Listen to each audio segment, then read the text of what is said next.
Hello, Discovery. My name is Joy Sarnowski. My family and I have been a part of Discovery for several years. I'm currently involved in the leadership team for our mother's group here, called The Nest. I have served as a children's leader prior to that. One of my favorite things about this church is that there's so many ways to find community here. The easiest way to learn about everything that's going on is to download the Church Center app. I'm here today to show you exactly how to get plugged in. I know it might seem intimidating at first, but using the Church Center app is actually pretty easy. To get started, the first thing you'll want to do is either head to your Google Play Store or your Apple App Store and search for Church Center. Church Center should appear with a little church icon to the left of it. Once you've found it, go ahead and click on the download icon. Once the app is downloaded, find it on your home page, open it up, and search for Discovery. Click Get Started, and then we're going to search manually for Discovery, not by user location. Within the address field, let's go ahead and put in Discovery zip code, which is 80023, and hit Search. Once we hit Search, we should see Discovery's familiar logo, and it should be on the top left. Go ahead and click and select This is my church, and then you'll be prompted to get started. At the Get Started screen, where you should be able to log in using your phone number. So go ahead and click Next and enter your phone number, and the app itself should text you a code to log into your profile. Once you've gotten the code, you should see your name appear, and you can go ahead and tap Login. The next screen it should take you to is Home. On the home page, you'll see several tabs along the bottom of the screen. These tabs let you watch past sermons and children's stories, connect to groups, find the support that you need, sign up for events, and give financially. This app really makes it easier to get questions answered and to stay up to date on what's happening at Discovery. If you have questions about the Church Center app, or you have trouble setting it up on your phone, you can send an email to communications@dc2.me, and we'll help you get connected. You are welcome here, no matter what you've done or what's been done to you, and no matter what you believe. Now let's all worship together. Well, good morning, everybody. Welcome to Discovery Church. We're so glad that you're here with us. Whether you're here in the barn or joining us online, this is the Sunday after Thanksgiving, so you made it. I don't know what your Thanksgiving was like, but I do know that here we are on Sunday to sing to the Creator of all things. And this first song that we're singing together, the line that jumps out to me this morning is, it says, "Remember where our help comes from." And I think that's so powerful because if you're anything like me, I can tend to forget that God is with me, or that He's out in front of me and He's already ready for me to enter in with Him, and whether the good times or the bad times, that I tend to think that it's up to me to do whatever it is that needs to be done. And so I just want to offer that to you this morning, no matter what you're bringing in from this week. I want to remind us that we're singing to the Creator of the heavens and the earth, the one that created each one of us in a loving. He knows the number of hairs on our head, and He invites us to join Him in the story that's unfolding in front of us. And so one of the ways that we can participate in that is by standing. So if you want to stand to your feet, we're going to sing together. And the other part of this song, I'm getting verbose, I can feel it, so I'm going to shut it down soon. There's a part in this song that's like a chant. And so if you're one of those people that isn't a fan of your own singing voice, when you chant, there's no pitch or tone associated with that, so you can just chant with us. But I want to give you an opportunity, I want to invite you to use that part of the song to fill in the gaps for what you want to sing to God this morning, whether you need something from Him or you're carrying something that you need to release to Him. That may be too weird for you, but I want to invite you to just use that as an opportunity to communicate in song and tone without words what you need from God this morning. So hopefully that made sense. Either way, I just invite you to join us as we sing together. Here we go.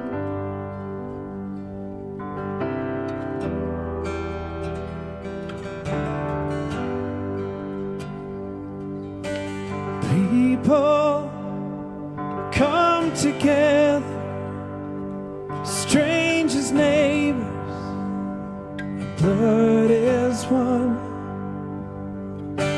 Children of generations of every nation, of kingdom come. So don't let your heart be troubled. Hold your head up high, don't fear no evil. Fix your eyes on this one truth. God is madly in love with you. So take courage, hold on, be strong. Remember where help comes from. Whoa, whoa, whoa, whoa, whoa. Sing that with us.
Sing that again, swing wide. Swing wide, all you heavens. Let the praise go up as the walls come down. All creation, everything with breath, repeat the sound. All his children, clean hands, pure hearts, good grace, good God. His name is Jesus. Let's sing that one more time, swing wide. Swing wide.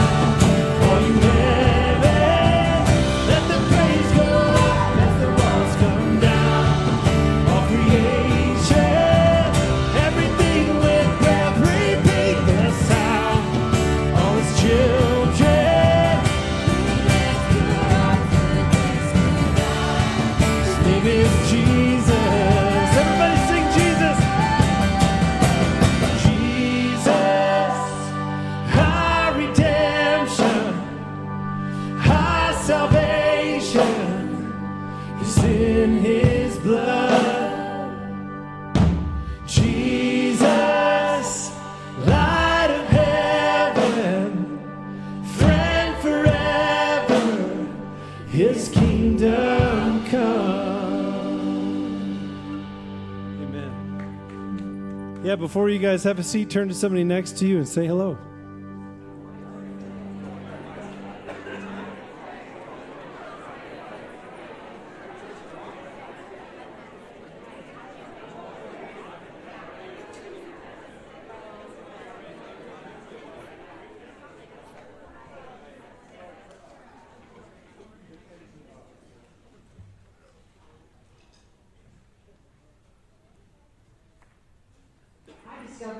A big piece of how we celebrate Christmas is our Advent celebration.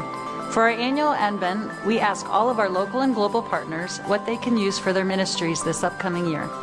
This is our way as a whole church to generously bless our local and global partners and serve them at Christmas.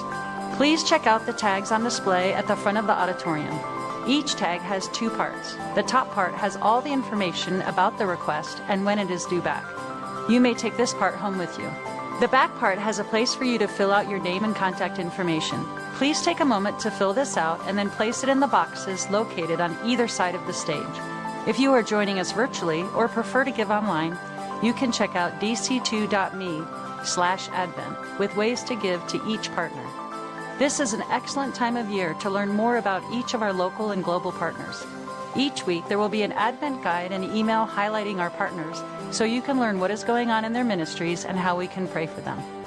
If you have any questions, there will be folks located in the front of the auditorium by the tags each week to help guide you. Or you may also email me at jen@dc2.me and I'd be happy to help you.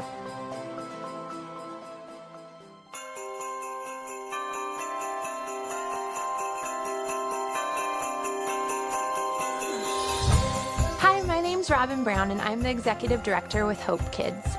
Hope Kids serves families who have a child with a life-threatening medical condition by providing a calendar of events and a unique support community for these families. We really try to surround the families with the message that hope is a powerful medicine. And we're so thankful for Discovery's partnership and the way that you help us send that message to families. And this year for Advent, we're so excited to have Discovery involved in helping with our Holiday Hoedown. Our Holiday Hoedown is our big Christmas party that we do every year, where we have over 400 people join us for the event. This year, you can take a look at the tags and find the name of a specific child and a gift request, and you can be a part of helping provide that gift for that child for the event. We're so grateful for all the support. If you want more information, you can find it in your weekly Advent guide or at dc2.me/advent. Thank you so much and have a Merry Christmas. Hi, we're Uli and Nikki Doci, and we're serving with Troop in Albania. This year we want to ask you for financial support to support this poor family in Albania that needs help with finishing the basics for their house to live in, for a bathroom and a sink.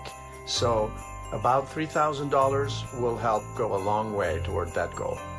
You can read more about this and learn more about our ministry and this need by looking at the Advent Guide. Merry Christmas. Blessings. Hello, we are Dave and Sarah Little, and we are serving the Broomfield community through Broomfield VOAD, which stands for Voluntary Organizations Active in Disaster.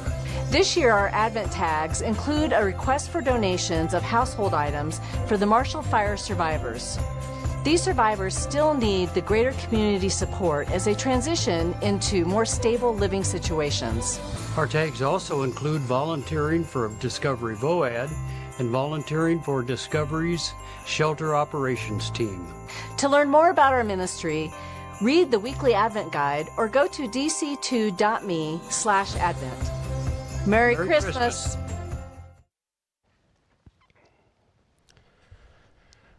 Okay. It is after Thanksgiving, right? Merry Christmas, Discovery. Yes, we can say it now. For those of you that have been listening to holiday music on the radio for the past couple weeks, shame on you, but you're okay now. You're fine now. It is Christmas time. And for those of you that have been like, actually, it's not Christmas time until we get to Christmas Day, I would humbly submit to you, here in the church, we celebrate a season called Advent, and you got to hear about it on the screen just now. Part of the way we celebrate that is by highlighting our local and global partners, but Christmas is this wonderful time of year. And you may be coming in any state this year, coming into Christmas. Maybe this has been an absolutely brutal year, and as we journey as a church through these next 4 or 5 weeks, I just want you to know we're going to have a couple points where we're really going to be diving into not just this everything's bright, shiny, happy, slap on a Merry Christmas face, but engaging like there's this guttural piece, this is hard. We're sledging through hard things this time of year. So if you're like, I don't know if I can handle a church where all we do is shine everything up and polish it and put lights on, just know, like, I think this is a place where we're real, and I think we can address there's hardness in the world, and we can worship even in the midst of hardness. But as we come into today, we're introducing this new series that we're going to be in just for these next 5 weeks of Advent, and it's around this idea of Christmas lights. And I don't know about you, when I was a kid, one of my kids, Deacon, just asked yesterday, hey, this year for Christmas, when they get all the lights up, can we go to those houses where they cue up the music and the lights on their house, and it's all going berserk all at the same time? I was like, do you want to do that? And he's like, yes. And I was like, then yes, we are going to do that. Christmas lights are so much fun. It's just something about the season that they bring. And so we'll be looking each week at just a different facet of what this light is that comes in this Christmas time. But to do that and to set our stage today, if you're new to this idea of Advent, these 4 weeks that lead up to Christmas morning, let me introduce you a little bit to what Advent is. If you were just to look this up in the dictionary, you would see the following. Uncapitalized, this is a word that we can use at any time for just about anything. You can talk about the advent of spring, or for those of you that love talking about the advent of pasteurization, I just want you to have permission. You're using the word properly. But Advent at its core really means this idea of arrival or this idea of coming. It's this anticipation or this celebration of something that has already come. Now, in the Christian church, we would say it's the period 4 Sundays leading up to Christmas. And some people observe this with prayer and fasting. There's all different ways that you can engage this, but there's just this sense of Jesus is coming. Like his birth is right on the doorstep. What do we do to celebrate that? What do we do to get ready? I don't know about you, but in our home for Thanksgiving, when we have guests coming over, we prepare for that. We prepare food. We clean things. Like there's just this sense of anticipation of like, a guest is about to arrive. And for the next 4 weeks, we get to anticipate the coming of this guest. Now, the other thing that is super fun about Advent is that it's not just a hyper focus on just this baby that's coming in a manger, although that is part of it. But there's a sense, and you can even see it. This is Merriam-Webster that's defining this. There's also this sense of the second coming of Jesus. There's this time that Jesus talked about where he said, I came, I died on the cross, I was resurrected. I'm going to heaven for a time, and then I'm coming back. And when I come back, it will be the final finishing of all things. And it will be good.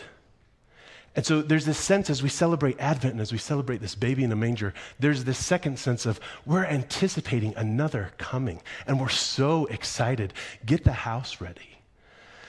But then I think if we scale all the way back and go, okay, hang on a second. If Advent, if this season that we're in right now is really intended to be this time of how do you prepare for when God comes to earth?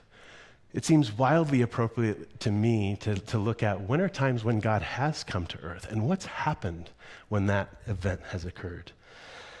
We're going to be letting our eyes do a lot of the work today. I think most Sundays when you're with us, your ears are doing a lot of the work and your brain is always going to be involved. I hope your heart and your soul are always involved. But today, as I was preparing for this, something just felt right about like we're preparing for Christmas. You come just be a kid with me. And we're post-Thanksgiving. Can we just let our hair down and enjoy and play a little bit? Will you go there with me today? We're going to let our eyes do some of the work. And to introduce this first video clip of 3 that I'm going to show you today, I want you to consider this question. When was the first time that God came to earth? Can you think of it? Can you think of all the idea and the culture that went behind it? What was his heart like? What was his tone like? And if you're struggling to remember, when was that? When would that have been? It's at an event, it's captured in the Bible right at the beginning, Genesis 1. And there's a group out of Australia that have captured this really beautifully. Check this out. Long before I made the earth, I decided to make some friends.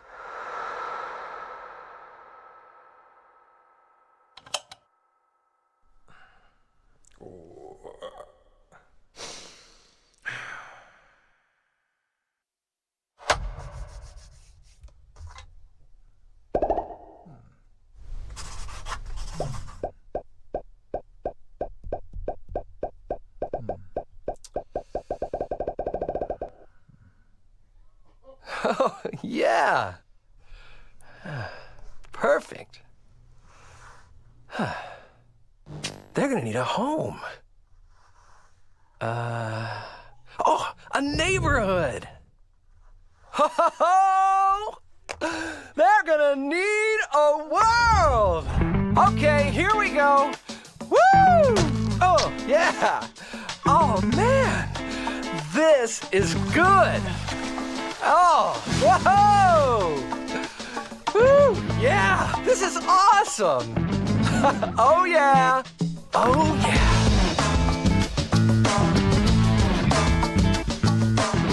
Oh, ooh. Ah, yeah. Oh, yeah. Ooh. Oh, hey, excuse me. I'll just draw another one.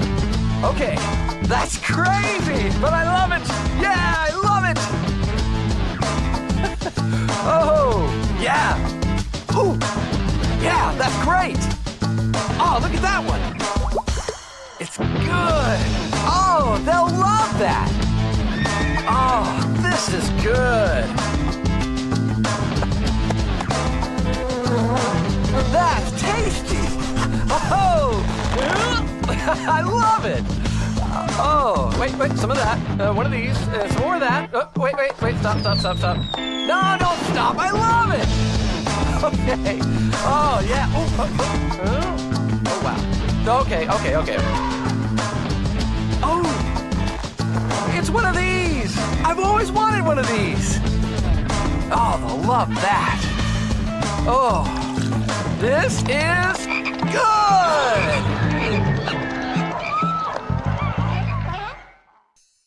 So we're going to let our eyes do some of the work this morning for us today. I hope this is a gift for you post-Thanksgiving. Also, on the screen behind me as we go throughout today, I love art. And when you get bored listening to me, I would love for this piece of art to be on the screen behind me. This is by a Ukrainian artist, and this is called The Creation of the World. Our text today is Genesis 1. And she's an iconographer, she's looking to modernize the idea of iconography. But Luba Yashtiv is this artist's name. She's amazing. Let this instruct your mind and your heart and your soul also as we go throughout the day. Our text today is Genesis 1. Have you ever thought of creation like that? Like God just having a grand time, just like, can you believe that? Watch that. Look what I can do over here. And at every turn, he's going, that is good. That is good. That is good. This is the story of Genesis 1. This is where it all begins. When was the first time that God encountered earth? This is what it looked like. Oh, it's beautiful.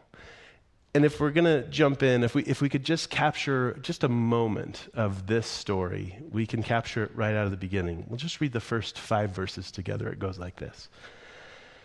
In the beginning, when God created the heavens and the earth was a formless void, and darkness covered the face of the deep, while a wind from God swept over the face of the waters. And then God said, let there be light. And there was light. And God saw that the light was good, and God separated the light from the darkness, and God called the light day, and the darkness he called night. And there was evening, and there was morning, the first day. We're just looking at this small little sliver of the picture today. But if there's a nugget that I would want you to pick up just from this little tiny piece of text that we just read together, it would be this. When it talks about God beginning creation, the earth was a formless void. Darkness covered the face of the deep.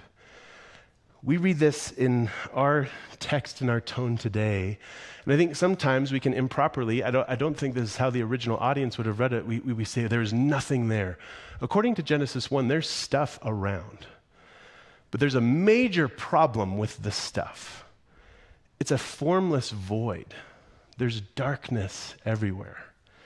And if you're an ancient reader, if you're an ancient writer, if you're coming from an ancient culture, you would be reading this and you'd be going, yes, because it doesn't have a function.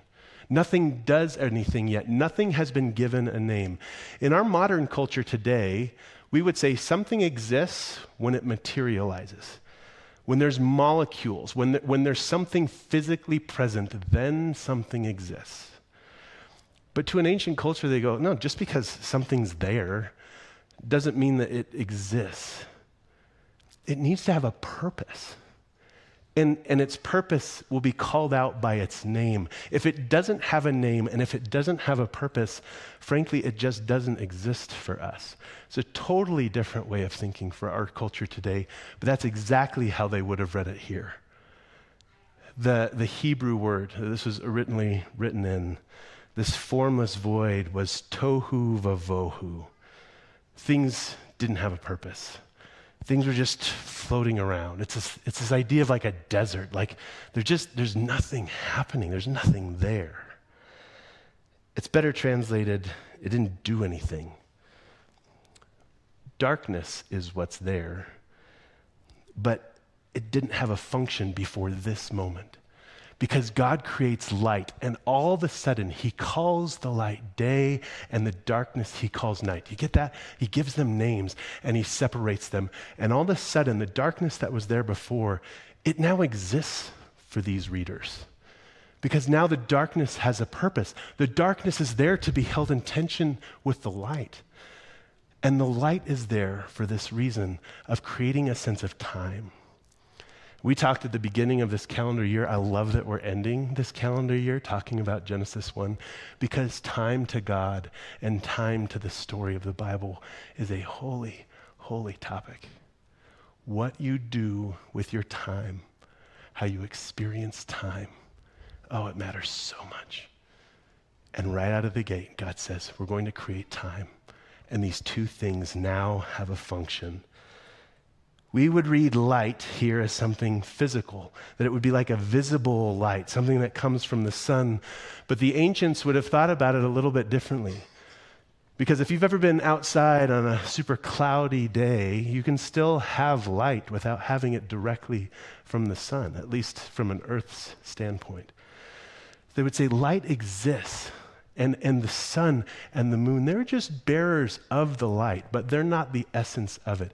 There's something more to what light is in and of itself. And that ultimately is something that began in God. After he makes light, we get this whole other creation story. At the end, we get this crowning jewel of creation. God creates a man and a woman, and he invites them to rule over the earth. And he walks with them. And he talks with them, and he is with them. What happened the first time that God came down to earth? He walked around with us. He had this perfect relationship, this direct connection. When we celebrate Christmas, this time of year, this season of Advent, if this is the first story that we tell, there's this sense of this is what's right. This is what we anticipate. How do we clean the house? What food do we prepare? We prepare for something like this. We prepare for a creator. Somebody who the whole time is going, watch this, this is good. Boom, out of nothing. It's amazing. But as you know the story, and again, for those of you that are coming and going, if this is just one big happy clappy thing, I don't know that feels real. Be comforted. Because the story is not just some big happy clappy, slap a smile on it type of a story. Something happens after this. And we're going to let our eyes do some of the work today. Check this out. And the Creator made man, and by his side woman, father and mother of us all. He gave them a choice. Follow the temptation of darkness, or hold on to the blessing of light.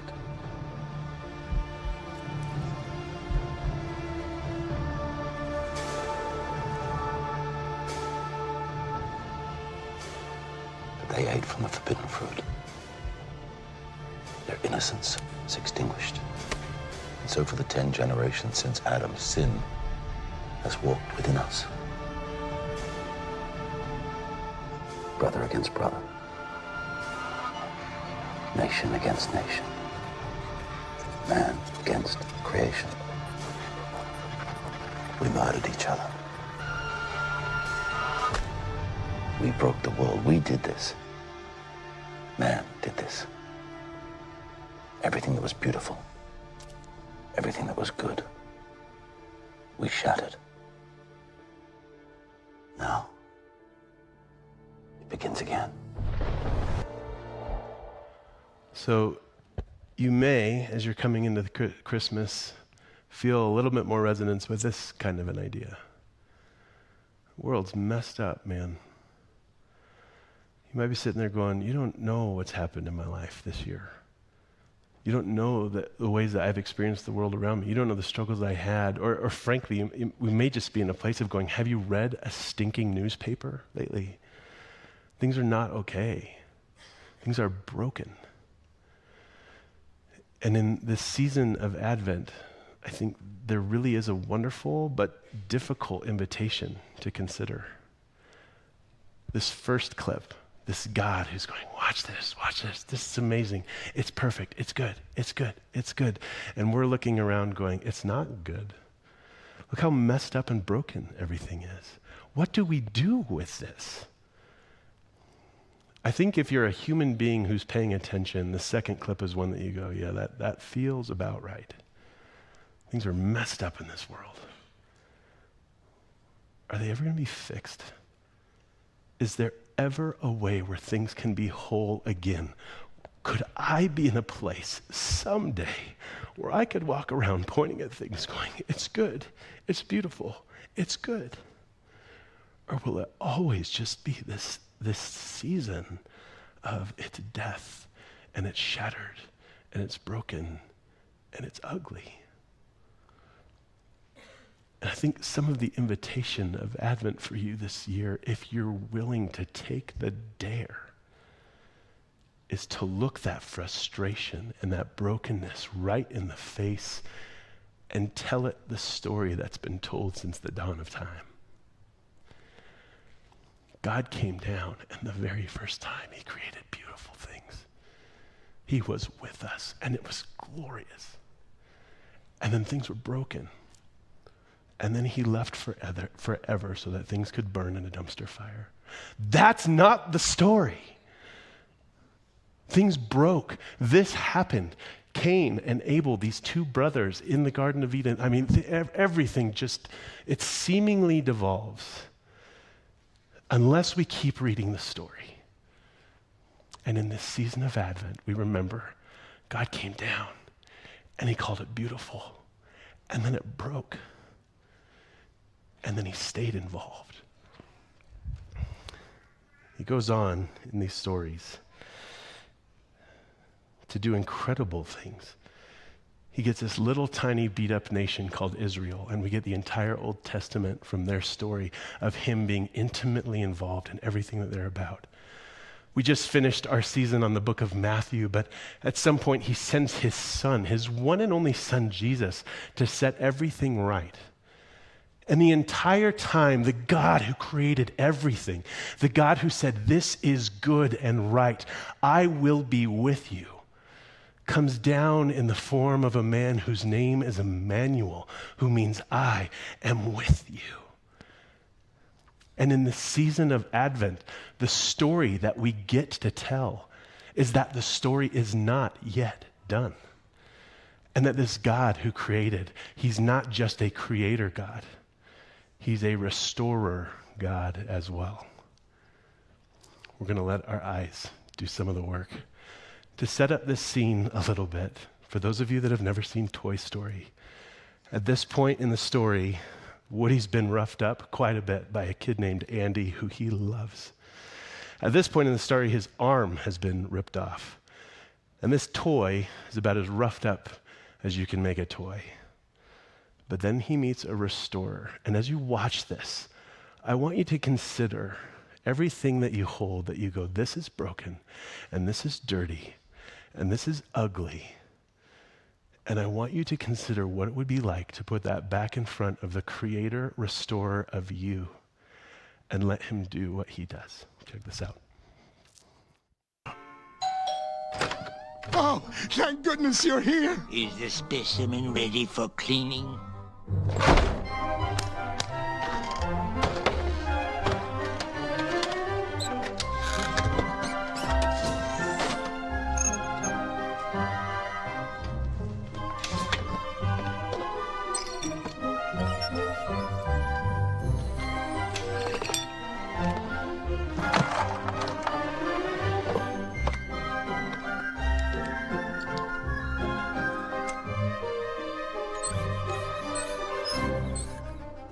So, how long is this gonna take? You can't rush art.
There you go.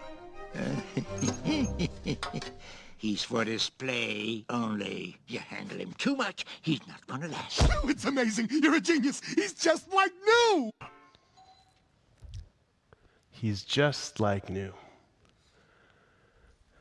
First time that God came down to earth, you went, wow, look at this. Beautiful, awesome, amazing, good. Then something happened. And the story of Advent, the story that we inherit, the hope that we look ahead in this Christmas season with is also a hope that reaches behind to what's already happened. He is still in the business of creating and forming and recreating and reforming, and he is not done with you yet.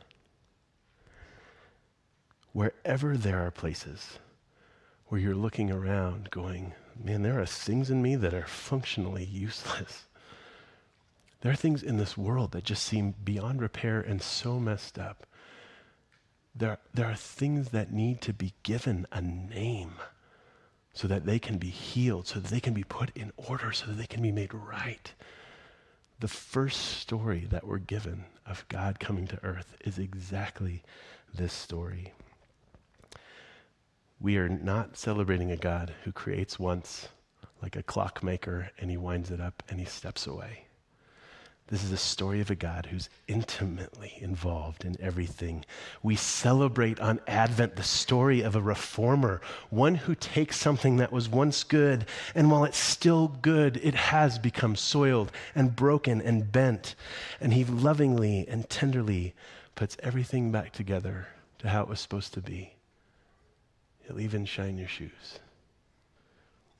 At Christmas, we recognize that God is not just commanding from somewhere far above, but that he's come down. And he's in our midst right now, doing what he's always done. How does that make you feel? Is there excitement in that? Is there fear? Is there relief? As we prep for Christmas, let not the exhilaration of a Christmas list or even the goodness of family or friends being together be the thing that your heart longs for the most. May you wait with all the anticipation of a broken, dirty, bent masterpiece, waiting for its creator to come back and to smile at it and to speak over it the words, "You can't rush art." And then to lovingly set to work, to set out, to bring it back to the goodness it was always meant to be. I'm going to welcome the band back out with one final thought in the midst of all this. The story of Genesis 1 does continue, and God says some pretty provocative things to this first couple that he creates. We'll catch up to it in verse 26. God says this. Then God said, "Let us make humankind in our image, according to our likeness, and let them have dominion over the fish of the sea, and over the birds of the air, and over the cattle, and over all the wild animals over the earth, and over every creeping thing that creeps upon the earth." So God created humankind in his image. In the image of God, he created them. Male and female, he created them. He did not create Adam and Eve to be good just for goodness sake. We are meant to reflect God's image to the world around us.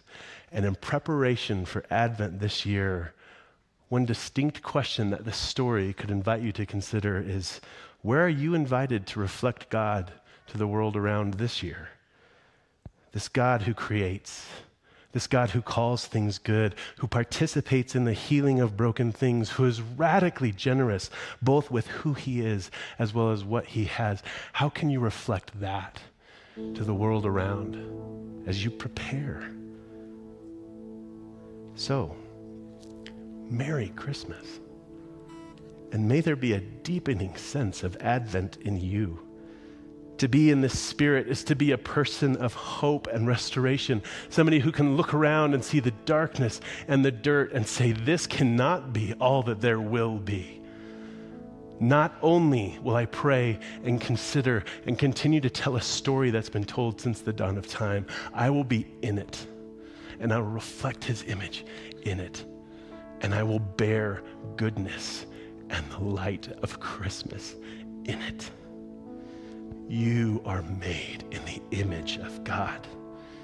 And to celebrate Advent, to celebrate his coming back to earth, and to live a new life experiencing God's presence right here with you, right now. That's what you're made for. Merry Christmas. Live with an expectation because he's coming back. Let's sing.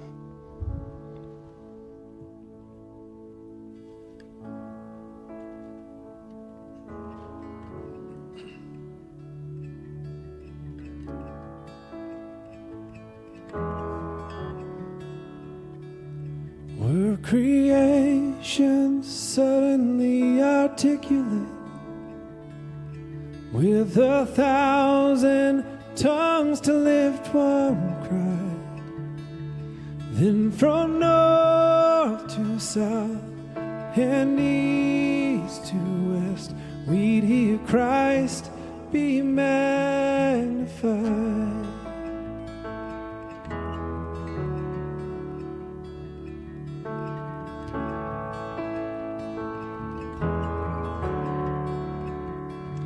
Were the whole earth echoing his eminence, his name would burst from sea and sky, from rivers to the mountain tops, we'd hear Christ be magnified.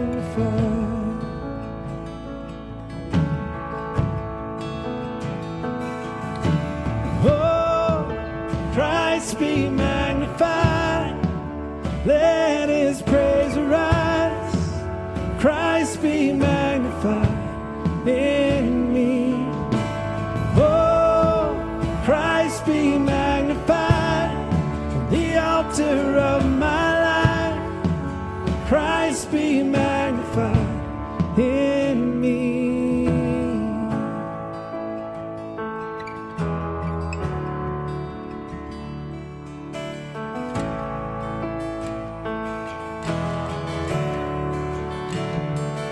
Every creature finds its inmost melody. Every human heart is laid in cry. Then and one enraptured hymn of praise will sing Christ be magnified. Oh, Christ be magnified. Let his praise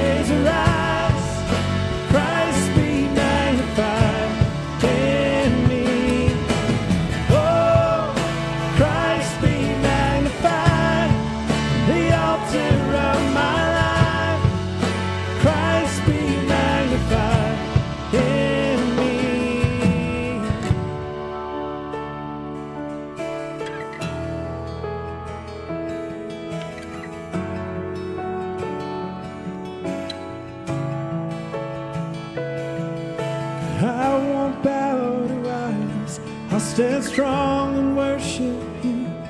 If it puts me in the fight, I'll rejoice 'cause you're there too. I won't be formed by feelings. I'll hold fast to what is true. If the cross brings transformation, then I'll be crucified with you. 'Cause death is just the doorway into resurrection life. If I join you in your sufferings, then I'll join you when you rise. And when you return in glory with all the angels and the saints, my heart will still be singing, my song will be the same. Oh, Christ be magnified, let his praise arise. Christ be magnified in me. Oh, Christ be magnified, the altar of my life. Christ be magnified in me. Oh, Christ be magnified, let his praise arise. Christ be magnified in me. Oh, Christ be magnified, the altar of my life. Christ be magnified in me. Yeah.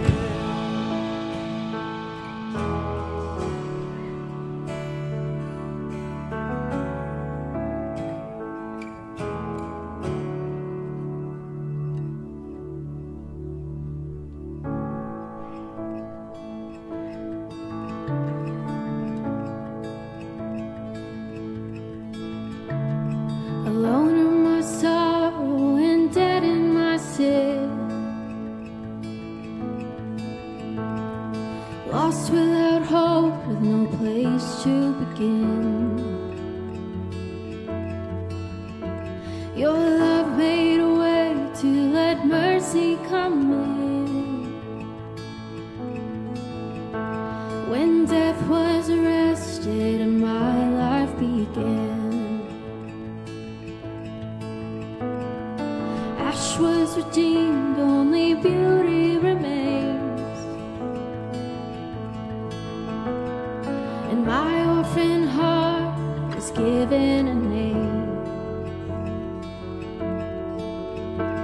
My mourning grew quiet, my feet rose to dance. When death was arrested and my life began. Oh, your grace, so free, washes over me. You have made me new, now life begins with you. Released from my chains, I'm a prisoner no more. My shame was a ransom you faithfully bore.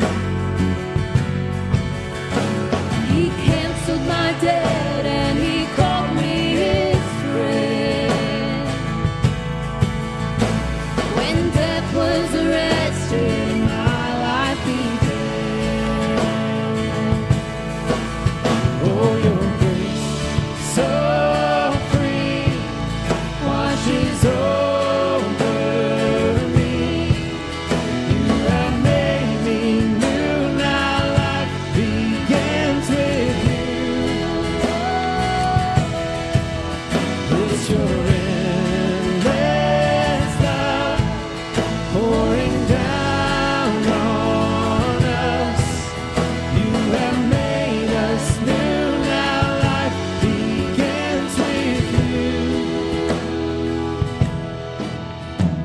Our Savior displayed on a criminal's cross. Darkness rejoiced as though heaven had lost. But then Jesus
arrested and my life began. Oh, we're free, free, forever we're free. Come join the song of all the redeemed. Yes, we're free, free, forever, amen. When death was arrested and my life began. When death was arrested and my life began. When death was arrested and my life began. You may be seated. We're going to move and transition into a time of communion. I'm going to invite the ushers to go ahead and start passing the plates. Here at Discovery, we practice something that's similar to open communion. And what that means is that everybody is welcome to participate, whether you call the church your home or not. All that we ask is that you consider what it means is that this represents Christ dying for each one of us. And this morning, as I was preparing to come and host, I was reading through a reread of one of my favorite books called Sacred Rhythms by a woman named Ruth Haley Barton. And I wanted to read something from that book as our communion thought this morning. Your desire for more of God than you have right now, your longing for love, your need for deeper levels of spiritual transformation than you have experienced so far is the truest thing about you. You might think that your woundedness or your sinfulness is the truest thing about you, or that your giftedness or your personality type or your job title or your identity as a husband or wife, mother or father somehow defines you. But in reality, it is your desire for God and your capacity to reach for more of God than you have right now that is the deepest essence of who you are. I'm going to let the ushers continue passing and we'll receive the elements together.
Let us see the elements in remembrance of him. Let us do it together.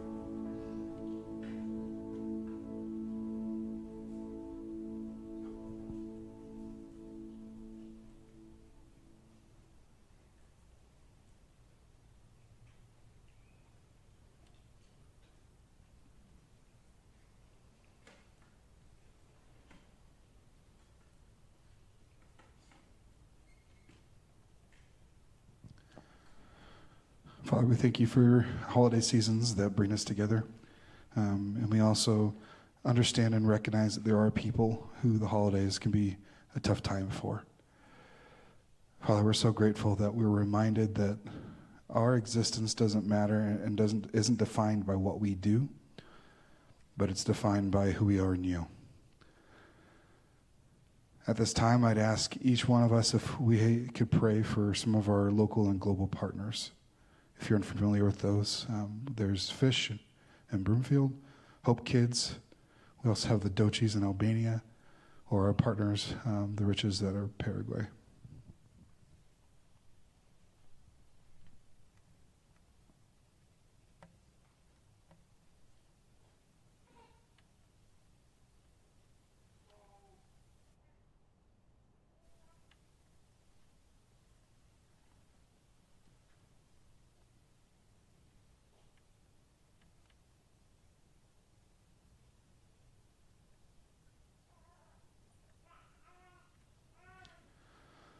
Father, we pray for all these organizations and partners in your name. Amen. Well, good morning. My name is Brendan. I'm the Connections Pastor here at Discovery. What that means is I'm over a lot of the adult ministries such as Women's and Men's, The Nest, our life groups and small groups. And I have two things I wanted to share with you this morning. First off is, as we enter the Advent season, we typically have these up here on the side where you're able to kind of grab just ways to donate. And right now, the QR codes inside the building are not working. It's an internal network issue. So Renee's actually going to be out in the lobby after service to be able to help you guys scan things, to be able to figure it out and make it work if you're interested in that. And second is I'm happy to announce that we have elected Wilfred Kenzika as one of our elders. Is Wilfred here? Hey, I'm going to call you out, buddy. Can you stand up? Let me give him a round of applause. Our elders serve on a 3 to 5 year election cycle, and they're usually nominated by people in the congregation. And so we're entering that 2-week time frame where it's speak now, forever hold your peace. So if you have any questions, comments, or concerns, we'd love for you to go ahead and email the elders at dc2.me. And we have one more song for you guys before we take off, and I would invite you to sit, and the band will tell you to stand when they would like you to. Thank you.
Of our time now. We can't afford not to cry out.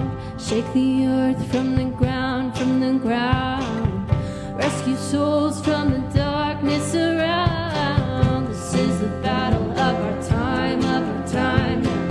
We can't afford not to cry out. Shake the earth from the ground,